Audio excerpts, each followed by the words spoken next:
What is going on, folks? It is your boy, 3'S back with a brand new YouTube video, and today we'll be talking about State of Decay 3 and the expectations coming along with it. So in case if you didn't know, this past Sunday we ended up getting a new trailer of State of Decay 3 during the Xbox Direct, and from what I've saw and a little bit of the gameplay and the cinematics, I love it. The game looks great. But other than that, I am going to put up some screenshots and stuff. I do have some information that I've gathered from videos, from other YouTubers who cover State of Decay, from the developers of the game, and basically want to point out what I am most excited for in this video. So point number one, I just want to say the shared co-op world. From what I've seen and from what other players or from what other people have said, the shared co-op world, like the shared system, is similar to Grounded. I'm not too familiar with the shared system in Grounded because I barely played that game, but I can kind of make the comparison of that to Minecraft Realms or like a regular Minecraft world, I assume. I mean, it says right here, shared co-op world where 4 players, solo or up to 4, can progress the world, do what they want. Now, what I think is that, can it be one player to host that world and create that world, or is it like a conjointed thing? I really don't know.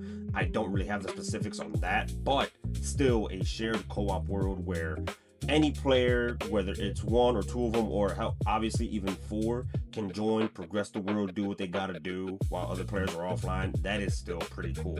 Now, that brings me to my other point, where the tetherness of co-op. State of Decay 2, one of its downsides, for me at least, my personal opinion, was the tethered co-op system in State of Decay 2, where you can't go out beyond a certain point, a certain radius from your friends. I feel as though that was a little bit of a letdown. But now there is no tetherness. The entire map, the entire world can be explored. You guys can do your own things, you know, go on your own raids, go on your own missions, do whatever you gotta do without being tethered, which is great. Up next, this next point I really am looking forward to is managing 3 bases. Now, from what I've also seen through articles, is that you can now manage up to 3 main settlements, which is insane. I was trying to come up with like some sort of like thought or some points to it to talk about this, but what I can get from this is having 3 bases, 3 full functional groups of people, or NPCs I should say, it's just more responsibility, more missions to take, more resources to gather. But that also goes hand in hand with the co-op. I mean, if you have 4 players, you can have your other friends manage your other bases and all that. So this probably leans in more into like to the co-op aspect, which is great. I mean, I'm pretty sure you can still run 3 bases or try to on your own, but if you have 2 or 3 other players or friends with you, they can manage those other bases while you go do your own thing. But I do like this. Having up to 3 settlements, up to 3 main bases is kind of insane. And I'll touch up on that just a little bit again later on when I talk about the State of Decay 3 map. But I want to say this. If the outpost feature comes back, how will that go on about? I mean, if you can have up to 3 main settlements, how will the outposts work? How will the outposts affect that, and vice versa, you know? But that's a question for another day. Now, from what I've seen in the trailer from the Xbox Direct, the Plague Nest, they did show a little bit of gameplay of like a group of people attacking what they call a plague nest. From what I've read and from my understanding, a plague nest basically has, like, let's just put it like this. It'll have like 3 smaller nodes, and you have to attack and destroy those 3 smaller nodes to get to the main artery, the main component of the plague nest. That's not exactly how it's gonna go down. I'm just using that as an example, but that is still very, very cool. I mean, in State of Decay 2, a plague heart, I mean, yeah, there was still a threat, but all you got to do is just cheese it in a way. Like, you can go up to it, beat it up by yourself, avoid zombies, and destroy it. Now it seems like not even a plague heart, but a plague nest. It seems like, again, you need your friends with you. You need, you know, NPCs with you to help take down this nest, because it's an entire, let's say it's an entire network of this sort of thing. And from what I've heard is that different plague nests will also behave differently. They'll be different, which is cool. Maybe they'll host a certain type of zombie or whatever the case may be. Let's say one plague nest will have 2 juggernauts that you gotta like take down, and another plague nest is just none but plague zombies. Whatever the case may be. I'm again using these as examples. This is not concrete information, but this is just what I'm anticipating, what I'm expecting in State of Decay 3.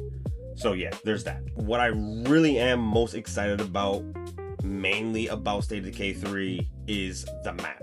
I've heard, and I think this is confirmed, that State of Decay 3's map is 4 times bigger than any State of Decay 2 map, which is insane.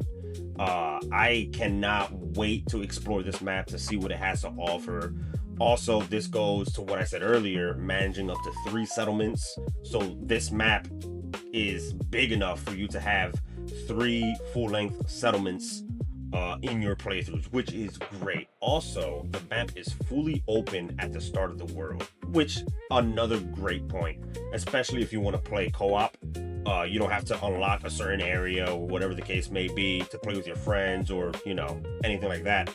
You and your friends can load up into a world fully open. You can go out, explore, again, do whatever, untethered as well. Also, this makes me curious as to what other maps will they come out. I mean, I think they'll come out with more maps, but what kind of maps will they bring out post-launch? Will they bring back the throwbacks from like State of Decay 2, State of Decay 1? I doubt it. I don't know. I don't really think they will. Because if they're going bigger and more bolder with these maps, then why would they go back, But I cannot wait to see more maps to come post-launch. I mean, that's just insane. I cannot wait to see this map. And now, another feature that is kind of exciting is expanded enclaves. Now, you guys know, in State of Decay 1, State of Decay 2, an enclave it's always a group of 3. And every now and then they'll have a side mission. You boost rapport with them, you boost your friendship with them, you recruit them, trade. Pretty straightforward, straight to the point. But from what I've heard, like I said, expanded enclaves are in State of Decay 3. Now, they're not just a group of 3 people just every now and then wanting a quick favor. No. These are fully functional groups of NPCs. They got their own thing going on. You can still recruit them. You can have them as your allies, which is great. And I can see why they've kind of expanded on this feature specifically, because if you don't have friends to play with to take down a plague nest, which seems like it's going to be a big mission to do, you can always recruit. You can recruit from your own settlements. You can recruit from another group of NPCs like an enclave. So that's good. That's a good thing. I feel as though they are really with the entirety of the game, they're expanding and maximizing its potential. And this is one of those examples. I mean, this game, from what I've read, way back when, like after State of Decay 2 first came out, the devs were talking about their vision for like a AAA title with State of Decay 3, and I feel as though they're really trying to achieve it with this one, and I think they are, and I think they're going to do a great job with this game. They already are with developing it, and I think they'll take care of this game post-launch as well. But that's enough of that. I'm yapping about the expanded enclaves. I really am excited for that, because it's gonna make the world more alive. Like I said, in State of Decay 2 and 1, you'll have your... I don't know, were enclaves in State of Decay 1? I really don't know. I gotta Google it. It's been so long since I played State of Decay 1. It really has been. But State of Decay 2, the enclaves, again, were kind of one-dimensional. Every now and then they'll ask for a favor.